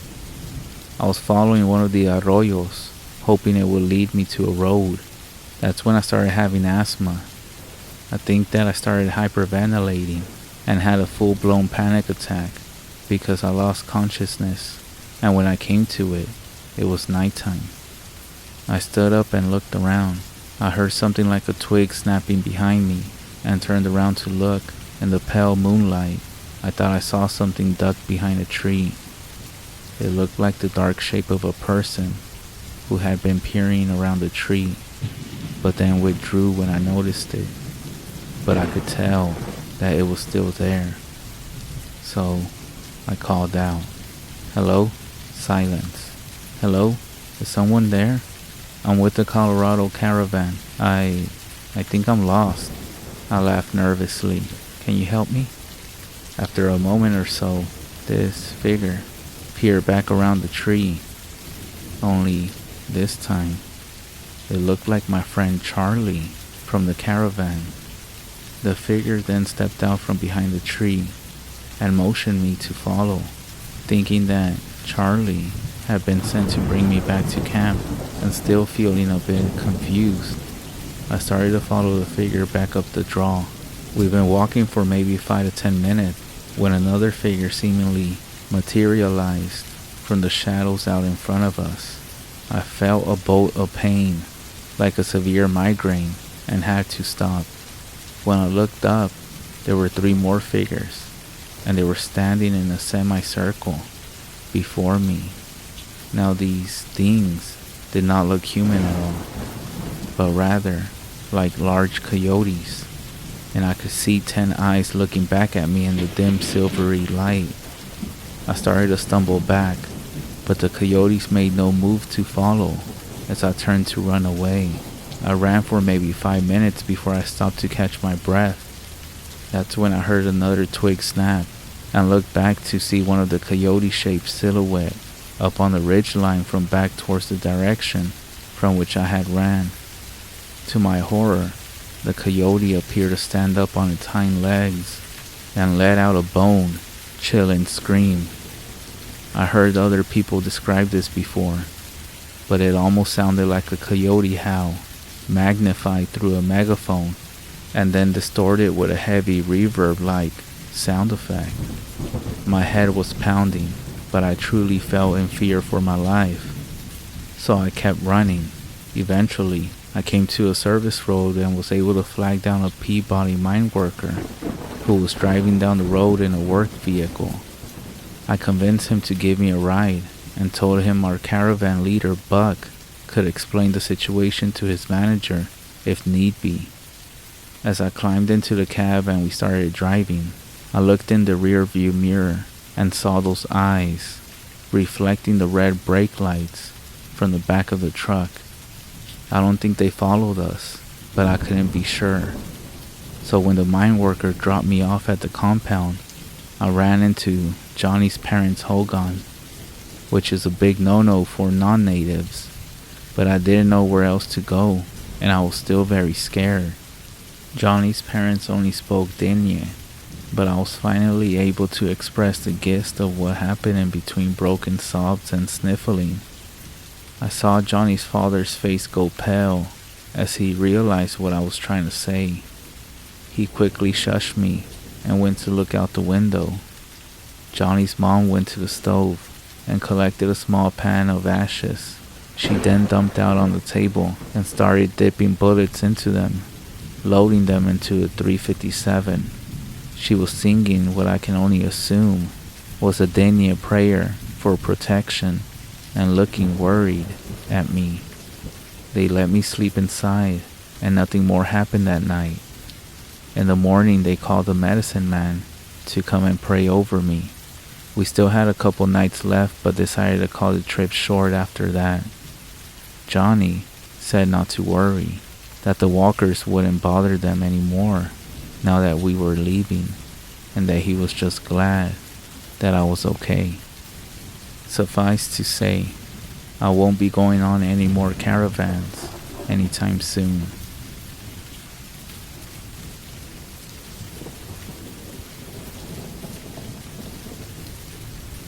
I know everyone says not to go searching for these things, these skinwalkers.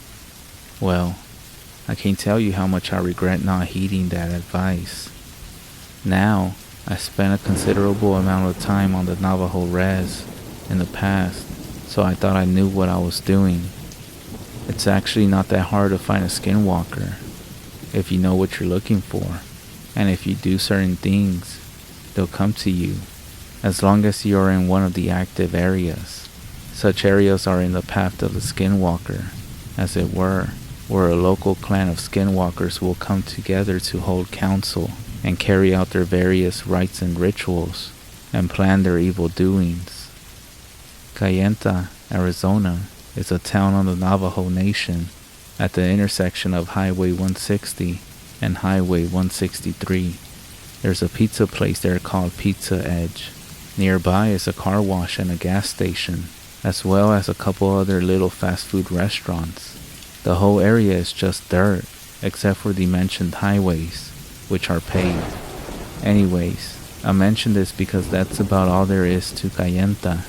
That plus a high school and a couple small hotels, a church, a post office, and a grocery store. The houses consist mainly of Navajo-style hogans and double-wide trailers. It all started in that small downtown area next to the Pizza Edge. As soon as I pulled into the small dirt parking lot, I noticed a Navajo man and a dog sitting in the shade. The man appeared to be asleep, but the dog was looking right at me, only its eyes were strange, vaguely human somehow. It was starting to get dark, so I went in to grab a slice of cheese pizza. When I returned, the dog was next to my car, standing on two legs and trying to get in my open windows. I shouted at the dog, and it dropped back to all fours and scampered off. I didn't see the man anywhere, so I got in my car and drove out of town a couple of miles to find a place to park for the night. I had a garbage bag with which I collected some roadkill along the way. I had found a dead coyote, a couple skunks, a raccoon, and a fox. I placed the dead animals out in a field where two natural draws met to form an open space next to a small pond.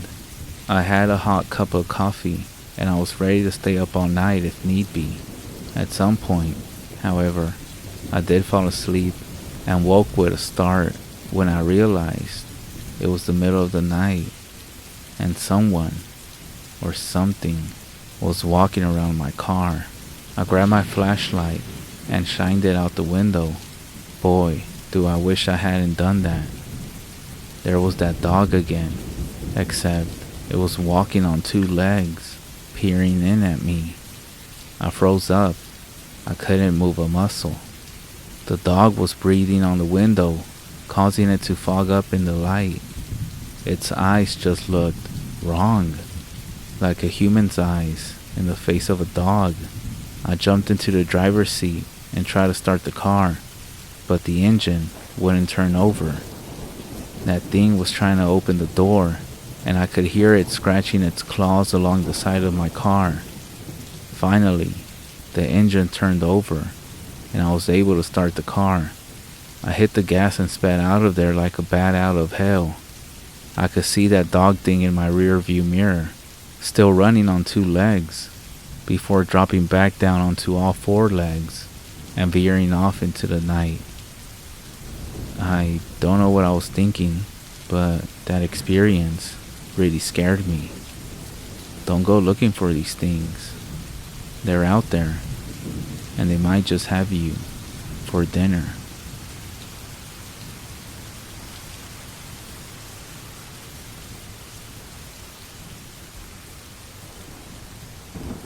The nighttime brought two rules we had to live by.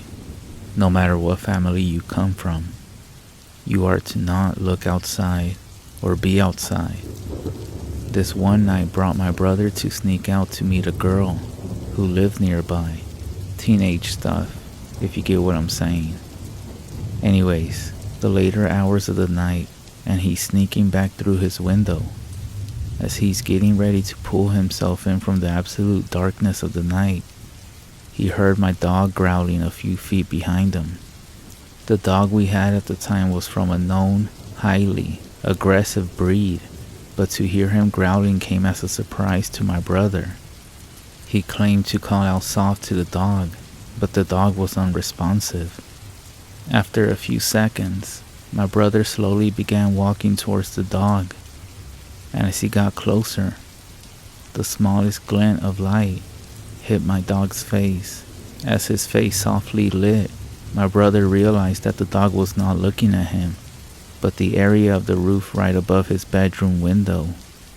As he slowly turned and looked at the empty space, he began to recognize that heart-sinking feeling of somebody or something watching him, along with the sounds like if something was sitting perched on the edge of the roof. The more time went by, the more dread he felt. He was so scared that he rushed through his window and to our mother. panicking and telling her what he did and what was going on. She was so scared she wasn't even bothered by the fact he snuck out. I remember watching and listening from my bedroom door and seeing her turn pale and begin to shake. She told him to never do it again and to keep his window closed. It was from that day on that not only our neighbors, but people from the complete opposite side of the community began to open up about their experiences with the thing that walks among us at night on the roofs of the house. One of which includes a close relative who was home alone with an aunt. One night, she claimed to begin hearing something clawing and walking on the roof. When she noticed it, she said it was like it noticed her or knew she was there, because when she tried to find a room to shield herself in, the footsteps followed right above. Think of your ceiling made out of glass, and this thing always knowing exactly where your foot is falling, and the exact moment you extend your foot, there is another step. It wasn't until I reached my 20s that I began experiencing this creature on a weekly, yes, I said weekly, and I am not exaggerating. It was like clockwork, especially once snow began falling. Heavy footsteps before the sun was up that woke me up around 5 a.m. at least once a week. Here and there those footsteps would be substituted for what I only imagine is a grown man in steel-toed boots running with what sounded like chains dragging. I was so desperate for sleep and to not be bothered that I started putting holy water on my ceiling, but it seemed to only hold off whatever this being was for a few days before coming back again. As time went by, not only did my neighbor, but the residents who lived several houses away would tell my family about their experiences with the thing that lurked on top of our houses. One neighbor was simply sitting in the living room when he began to hear like somebody was walking above him. He said it left him paralyzed with fear, and all he could do was sit and stare in horror at the area above him. Another friend who lived 3 houses down was taking out her garbage when she heard walking right above her doorway, and left her so scared she ran inside and refused to be out at night for months.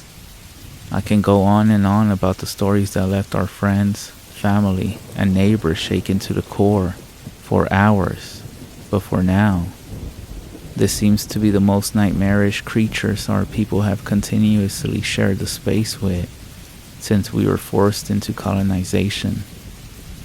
Even though these stories and these experiences can spark a lot of interest in seeking out these beings, I simply ask that no one actually take the time to. You never know what might follow you and make your home its home as well. Maybe those noises you hear in your attic at night when you're going to sleep are actually coming from your roof, and maybe it's something that has followed you already because of these stories and these experiences that you dig into.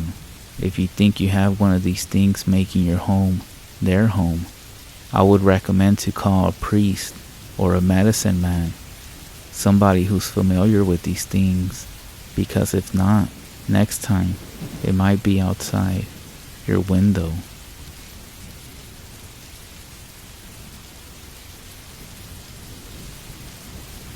I grew up in the woods. I was raised by a single foster parent, Margie, and she was too busy to bother with me. So instead of hanging with my foster siblings, I went into the woods. By the time I could drive, I was spending more time in the woods than I was at home. In all seriousness, I don't think I slept at home one night my senior year.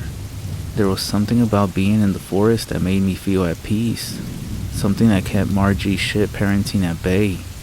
Over those years, I learned nearly everything about the forest that a kid my age could. Foxes sound like people, cougars are perfect hunters, bears can climb trees, and the most important thing, if the forest goes silent, something is wrong. If you're gonna take anything away from the story, I pray that you make it that. Silence is not good when you're deep in the forest. Like anyone in my situation would, I moved away from home as soon as I could. I packed up my room, loaded up my truck, and found a nice outdoors town by a state over. I was beyond excited when I saw an ad in the newspaper about some trapping gear that someone wanted to sell. Trapping and hunting were some of the better jobs I could work as they paid well, and being born native meant that I could apply for a year-round hunting permit. Plus, it would give me an excuse to live up in the woods and only leave every once in a while. With that idea in mind, I called the owner of the gear, his name was Clark, and asked what he was selling and what it might cost. He told me that the set contained 8 different traps, an animal call box, snares, knives, and a Winchester 1200. He was selling everything for $2,500. I had saved up money that I had made or that was gifted to me, and being young and dumb, I bought everything. Within a week of buying the gear, I bought my permit, and the state I'm in requires a separate trapping license, so I got that one too. All that set me back another $400, but I was finally ready to live like I wanted to. Clark said that there was a hunting lodge I could stay at. No one owned it, so it was free to stay. People would repair it when it needed to be fixed, and that was about it. From that point on, I became a woodsman, and I lived like that for a few years, spending more time in the woods than in my own apartment. Trapping had actually made me a good amount of money, and when furs and pelts weren't doing too well, the meat and the claws sold well too. I had become accustomed to the noises from the woods, animal calls, god-awful noises, wind blowing through the top layers of the trees. All those sounds became ingrained in me. So now, I guess I'll tell you all why I'm actually writing this. Last weekend, I went up to the lodge to settle in. There was no one at the lodge when I got there, which is pretty normal for midsummer. I'm the only native that hunts up here, so I'm the only one that stays here all year. Aside from a single backpack on one of the beds, the lodge was barren. I set my gear down, grabbed a can of soup, and headed to the kitchen to make myself something to eat. As I walked past one of the windows, I saw something along the edge of the trees. The lodge was in the middle of a circular break in the forest, so the area around the lodge was just open. No canopy, no trees, just grass and ferns. On the edge of the tree line was something. It was a little too dark under the shade of the trees to really make out what it was, but something was definitely there. I tried to study the figure, looking for a shape or some color, but it was too hidden, and I came up empty. Eventually, the figure faded out of sight, walking into the deeper part of the woods. As the sun started to go down, the watercolor sky changed from a light blue to a deep purple, before fading out into blackness. I took out some of the snares, grabbed my shotgun, and walked out of the lodge. I like to set the snares at night, that way the animals trip them when they wake up to look for food. It just makes more sense. Clicking on the barrel-mounted flashlight, I stepped outside. Something instantly felt wrong, almost like if I was somewhere new. I had walked the woods at night hundreds of times, but they felt unfamiliar now. The wind blew far above the treetops, adding an almost musical sound to the surrounding area. After I got a few snares set up, I decided that I would finish the others once the sun came up, and I started walking back to the trail leading to the lodge. On the way, just before I broke the tree line next to the trail, I saw someone walking on the path, just out of the reach of my flashlight. He didn't seem to have any gear, and he must have been walking by the light of the moon, as I didn't see the beam from a flashlight.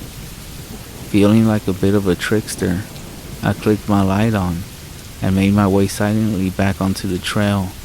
My plan was to sneak up on the guy and scare him. Seeing as he didn't have a gun, I figured I wouldn't get my head blown off. He was pretty far ahead of me, so I tried to walk a little bit faster, but he made it over one of the hills on the trail and left my line of sight. expecting him to pop back up on the other side any second. I hustled a little bit too close to Gap. When I got closer to the hill, a shriek ripped through the nearby woods. I heard every animal in those woods make every noise they could, and I still have no idea what could have let that scream out. It sounded like the call of some ancient, terrible beast, a creature that was far more intelligent than anything else in the woods. I switched my light back on and called out for the man I saw earlier, but he was nowhere to be found. Part of me was hoping he took off running towards the lodge, but every ounce of me knew that I couldn't wait around to check. So I bolted back up the trail, and that's when the horrible noise came tearing through the woods again. That's when it hit me. Apart from the noises and my footfalls, the forest was silent. No birds, no small animals, even all the wind had gone away. There was absolutely no noise. My boots stamped against the dirt, kicking up dust and rocks as I tore up the path trying to run. I've been hunted by cougars, bears, wolves, but this time, something felt different. I still felt like something was watching me, burning its eyes in me as I ran. Only instead of it watching out of a territorial need or a need for food, was actually playing with me, like it was allowing me to keep going, like it was waiting for me to catch some air. By the time the lodge came into view, another noise, another shriek. This time, it sounded much closer. I pushed the door open, and when I spun around to slam the door shut, I saw the same man from earlier. He seemed very calm, and he stopped just as he broke through the tree line. Nothing about him seemed normal. How did he end up behind me? I had been looking ahead the whole time, and I never passed him. Apparently, he was right on my heels too. At least if he was that close when I got to the cabin. But I didn't hear him behind me. When he started to walk, I slammed the door shut and locked it. Whatever he wasn't getting in here. Using my flashlight, I went around and turned all the lights in the lodge on, and then checked all the windows and entrances. Once the place was secured, I sat down on a bed and tried to sleep it off, thinking that the sun would force whatever I heard to retreat. Within seconds of snoozing, I was woken up by the sound of banging on a window. The grogginess of my sleep was wearing off as I neared the source of the banging. From afar, I could make out a vague, white shape in the window. The longer I stared, the more clear it became. It was the exact same guy from earlier, face pressed against the glass, with his hand banging on the window. Hoping that I could just walk up and ask what he wanted, I started to walk ahead, slowly. When I got within an arm's length of the window, the man stopped slamming his hand into the window, and instead, his jaw dropped. At first it stayed at a normal distance, but after a while, his jaw began to crack, and it descended even further down. His mouth was hanging open, and I noticed the sound, quiet at first, coming from his throat. It was a low, deep groan. After a few seconds of groaning, a voice came from him. Open window. That's all he said. Nothing more, nothing less. He was just repeating that line over and over. Open window. Open window. Open window. No emotion. I told him to fuck off, that I wasn't gonna die because he wanted to come in. When he didn't back off, I turned and grabbed my shotgun, walked back up, and placed the barrel against the window. Open window. Open window. He began to shake like he was having a violent seizure, twitching, maybe from the cold, maybe from something else. That's when the same piercing shriek from earlier came out of the dark hole that was his throat, and he slipped away in the darkness, leaving the window. I was able to get a little bit of sleep that night, but I was briefly awoken a few times by more noises and more shrieks. When the sun had started to creep up through the sky the next morning, I checked all the windows and then deemed it safe enough to go outside. Circling the lodge, I noticed a few things. Footprints leading from the same window that this man or thing was at, back to the forest. And on the other side of the same window were deep scratches. Other than that, the surrounding area was normal. Nothing out of the ordinary. I was feeling safe enough to be able to walk down to the trail and to my truck. So I grabbed my gear and noticed that the same backpack was still there. It had been there since I got to the lodge, and I figured that someone might have left it up there and forgot about it. I figured I would grab it and leave an ad in the paper about it. I loaded up the backpack and left the lodge, not even bothering to check on the snares. The trail seemed longer than it had ever been before, and the hiking down felt uneasy, but it wasn't until I got within sight of my truck that I really lost it. Just as I came to the part where the trail opens up, I decided to take one last look into the woods, and behind a fallen tree, I saw him. The same man from earlier, standing there, watching me. I tossed my gear in the back, jumped in the truck and drove off. As I sped down the road back to town, I noticed something in the woods alongside the car, just ahead of me. Looking outwards towards the road was the same man, but something about him looked different. His arms seemed to hang down to his knees, and his face looked more sunken. Fearing that he would find a way into the car, I floored the gas and hoped there wouldn't be any state troopers out. I got back to town and headed home. I needed to rest, and a few days later, I decided to head to City Hall and turn in the backpack and warn someone about what I had seen. Before I even got to the permit section of the building, I was stopped by the lady at the front desk. She asked me if I'd been out by the lodge, and I told her yes. She asked me to wait in the lobby, and I agreed. After a few minutes, the sheriff showed up and asked to talk with me. Apparently a day or two before I went into the woods, there had been an animal attack. A hiking group of 3 people. One died, one was missing, and the one that made it back, really bad. The sheriff wanted to know if I saw any strange animal activities, and I told him what happened. Instead of disbelief and a laugh, he asked me to take a look at a picture and see if I recognized it. When he took the picture out of his pocket, I almost had a panic attack. It was the same man I had seen in the forest. It looked like a driver's license photo or something. The sheriff wasn't surprised when I told him that was the same man. He actually thanked me and left the building. I wanted to just forget about everything, like it never happened, to go on with my life and keep living how I'm used to. But there's one issue.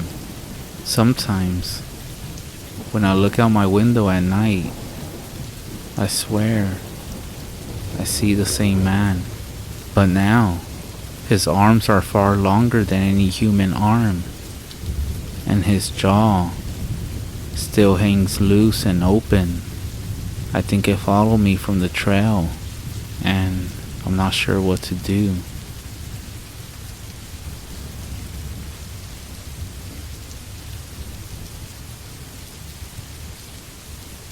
When I was 8 years old, both of my parents worked full-time. My dad was on third shift at his job, and my mom was a school teacher. We lived right up the road from my grandparents in a very small town. It was getting close to my 9th birthday when I got strep throat and scarlet fever. I ended up severely sick. I could barely speak, had the first case of cold sweats that I remember in my life, and could barely pull myself out of bed to even use the restroom. My poor mother was at a loss of what to do with her working, and my dad needing to use daylight hours to sleep. The first day I was sick, my dad stayed up most of the day with me, made me food, wiped my forehead down, made sure I took my medicine, and everything else. But on the second day, My grandmother had called and offered to let me stay at her house so my dad could sleep. He said yes and woke me up around 7 that morning to drive me up to her place. My grandfather also worked at this time as well, so he was already gone to work when I got there. I don't remember too much of the early morning. I must have just slept in my grandmother's bed, tossing and turning, when I would wake up feeling extra bad. She encouraged me to swallow my awful tasting medicine a little more gently than my dad did at least. She did fix me some tomato soup to try to eat, and it was the first time since I got sick that I had an appetite. I should mention that my grandmother had this little small dog named Samson. Samson came into the room and curled up next to me as I dozed off. I do know when I woke up at some point, it had to be the early afternoon lunchtime, because I could hear the TV from the living room on some game show. My grandmother had a ritual of eating her lunch while watching a game show. I think it was The Price is Right. I was trying to fall back asleep because I got this really bad headache coming, maybe from dehydration. I was on the edge of falling asleep when I suddenly woke up by "Samson!" scream that erupted from the living room. The dog curled up next to my feet, perked up, but didn't move. I knew I heard his name being called, but it was strange. He didn't respond. "Samson!" my grandma called again. "Samson!" The dog still didn't run out of the room to her. I was confused, as he was obedient to my grandmother. He was almost frozen, staring at the cracked open door, but making no attempt to go to her. She called again, "Samson!" maybe 3 or 4 more times. "Samson! Samson! Samson!" Then, I actually got annoyed. I remember flinging the covers off of me. Of course, all of my clothes is sticky with sweat, and I just feel uncomfortable and groggy. I stumble out of the room, wiping my eyes and asking, "Grandma, do you need Samson? He's in your room with me. I'm in the living room and I have to do a double take. The TV is still on and loud. There's a bowl of soup sitting on the coffee table, and also an open Pepsi next to it. But my grandmother isn't anywhere in the room. Maybe she's in the bathroom." I crossed the room and went past the kitchen, but it was empty too. I got to the bathroom door, which was shut. Nothing. I then opened it. No one was in there. The house is empty. It's not a huge house either. I went by through every single room. So yeah, my first reaction was to get scared. I could clearly hear my grandmother calling for the dog, but she's not anywhere inside. I can feel my hands and feet get all tingly. I start shouting for my grandma, but my voice is just echoing through the small cramped home. Samson had gotten up at this point and was sitting near the couch, looking completely undisturbed. I fumbled for the remote and turned the TV off, and yelled to the top of my lungs, which you can imagine how painful this was with a scratchy, infected throat. "Grandma!" The worst part happened next. That's when I heard my grandma shouting my name back, clear as ever, like she was standing only feet away. I start crying now, scared out of my mind. I feel like maybe it has to be a ghost. I grew up with scary ghost stories courtesy of my dad, and I'm convinced now that I'm in the room with a ghost. And then she, whatever this was, proceeded to call my name again. Then there was a second voice. Definitely not my grandmother's. It was deeper, definitely more masculine, and terrifying, as it said, "Come to the front door." Of course I didn't go. Instead, I made sure to run back to my grandparents' bedroom, lock the door, and pick up the telephone on their nightstand. I called my own home phone and my dad's sleepy voice answered. Through a barely comprehensible voice, I managed to croak something like, "Dad, there's someone in the house and I can't find Grandma. She's gone." My dad of course said he jumped out of bed, grabbed his army knife he kept in a drawer next to the bed, and ran down the road to the house in his PJs and bare feet. He ran up to the front door, jiggled the handle. It was locked.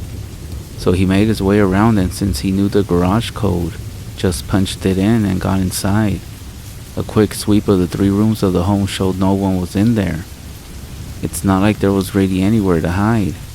I ran out of the room once I was sure he was there and began crying in his arms. He kept reassuring me that there was no one here, and then he asked if I knew where Grandma was at.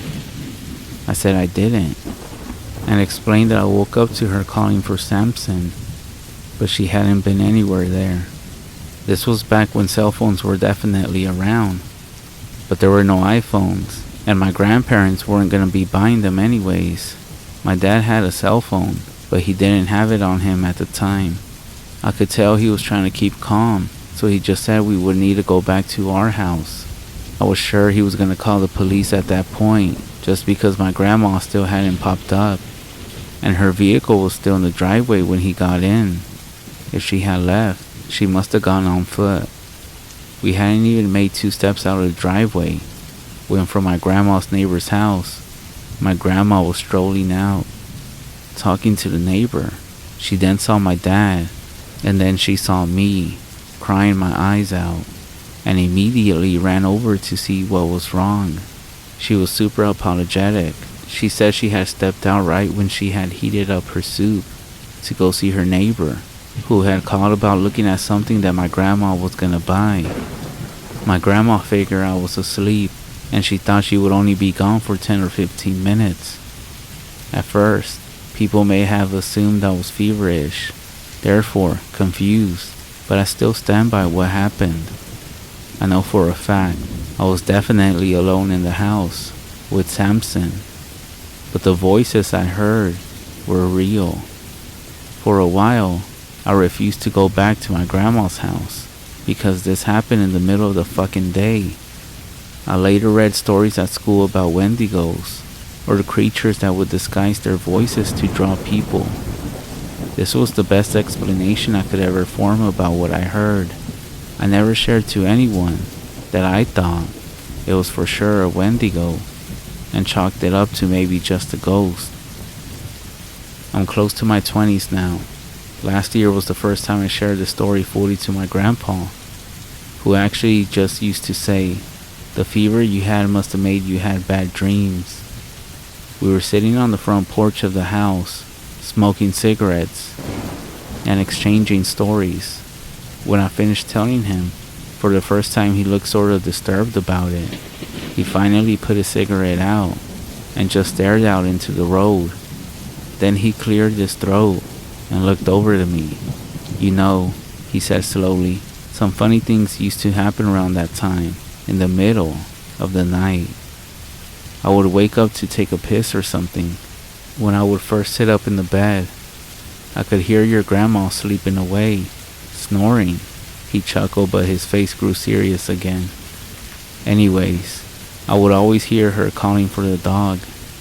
I tried to remain looking calm, but my voice still shook when I asked, even when she was sleeping, sleep talking?" No." He shook his head. "I listened. I actually heard her calling from outside, maybe the living room. She would call for the dog. She would call my name, all while she was really sleeping next to me, sleeping like a baby." "Well, have you ever told anyone?" "No, I don't want to scare her. She's real scared of ideas like ghosts. That's why when you were younger and this thing happened, I told her just to remember you've been sick, fever and all. Most likely having nightmares." He looked gravely at me. "Don't repeat this to her, please. She's really not the type to be scaring." I wanted to cry. I had this itchy, creepy feeling suddenly about being at the house. "Hey Grandpa, do you still hear it sometimes?" "Of course, I still do." He was now reaching into his breast pocket to get out another cigarette. "I hear him every night, but you just gotta remember not to do what it says. Even the dog figured this out. If it says come to the door, you stay away from the door. If it says come here, you just stay still in the room until it quits calling." And with that, He asked to borrow my lighter. Again.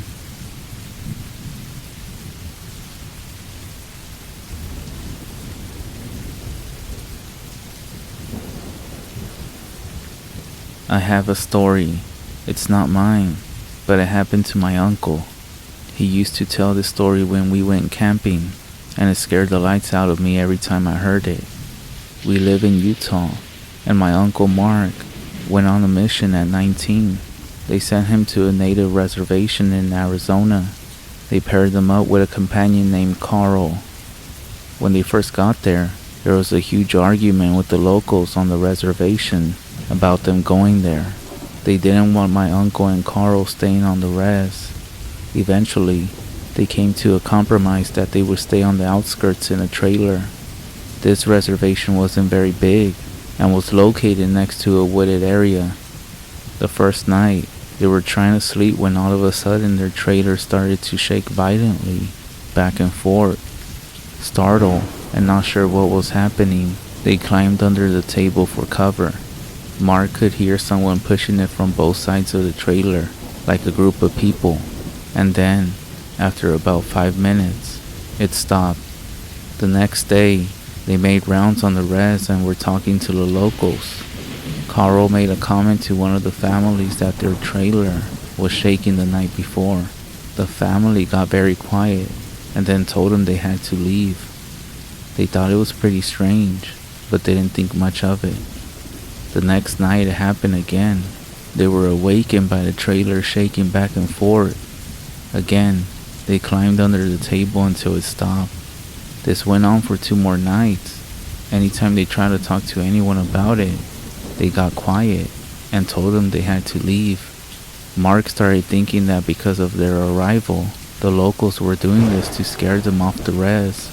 They then went into a store and they were talking together about how frustrated they were with the situation. The clerk overheard and said, "They can't talk about it. It's forbidden."